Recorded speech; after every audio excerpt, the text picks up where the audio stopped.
शिक्षा मंत्री गोविंद सागर ठाकुर ने कहा कि कैबिनेट ने तीसरी कक्षा को बोर्ड बनाने के लिए स्वीकृति प्रदान की है, जिसके तहत एग्जाम के लिए प्रश्न पत्र बोर्ड ही तैयार करेगा। वहीं पेपरों की चेकिंग का कार्य सेंट्रल हेड टीचर के माध्यम से किया जाएगा। यही नहीं, 5वीं कक्षा का प्रश्न पत्र भी बोर्ड ही तैयार करेगा, लेकिन पेपरों की चेकिंग ब्लॉक स्तर पर होगी।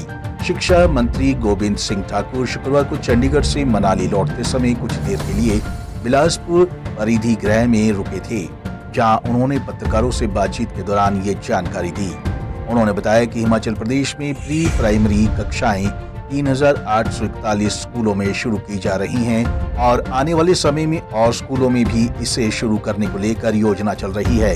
इसके अलावा अब शिक्षकों व शिक्षक संगठनों के साथ बैठकर संवाद स्थापित करने का एक क्रम शुरू किया गया है, जिसके सकारात्मक परिणाम आ रहे हैं।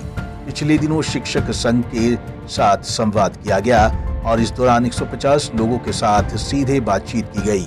जो भी अहम सुझाव सामने आए हैं उन्हें राष्ट्रीय शिक्षा नीति में शामिल किया जाएगा। अभी हमने उसका एक जो पार्ट था कि जिसमें अब राष्ट्रीय शिक्षा नीति में कहा गया है कि तीसरी कक्षा का भी बोर्ड का एग्जाम होगा, 5वीं का भी और 8वीं का भी।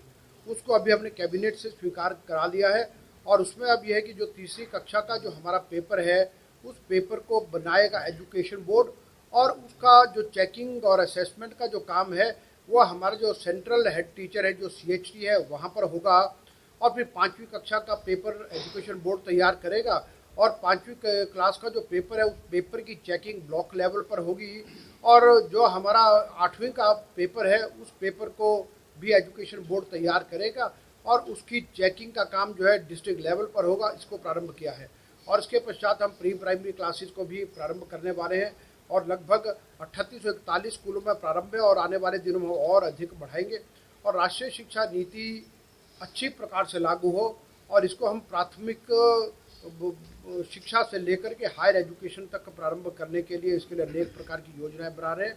और इन दिनों हमने हिमाचल प्रदेश में शिक्षकों के साथ बैठने का क्रम जारी किया है और अभी आज से 3 दिन पहले हम हिमाचल प्रदेश शैक्षिक महासंघ के साथ हमने बैठक की है, जिसमें उनके प्राइमरी से लेकर के हायर एजुकेशन तक के जो अध्यापक अध्यापिकाएं वो जुड़े और लगभग 150 लोगों से हमने वार्तालाप किया है। उसमें उनकी समस्याएं भी हैं, उनकी मांगे भी है और विशेष तौर पर राष्ट्रीय शिक्षा नीति में लागू करने के लिए उनकी ओर से बात की है। और उसके उपरांत अगले दिन हमने जो PGT जो है प्राइमरी फेडरेशन जो इनकी यूनियन है उसके साथ भी हमने वार्तालाप किया है और उससे बातचीत किया, क्योंकि PGT के हिमाचल प्रदेश में 25,162 टीचर हैं जो सबसे बड़ी यूनियन कही जाती है। उनसे वार्तालाप का इसलिए हम शिक्षा के क्षेत्र में शिक्षा नीति को लागू करने के क्षेत्र में शिक्षकों के सहयोग के बिना संभव नहीं और शिक्षक समाज का सबसे एक ऊंचे स्थान पर बैठा व्यक्ति है।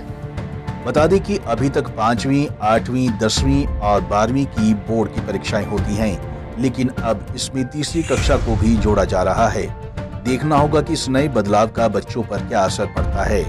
पंजाब केसरी टीवी के लिए बिलासपुर से सुभाष ठाकुर की रिपोर्ट।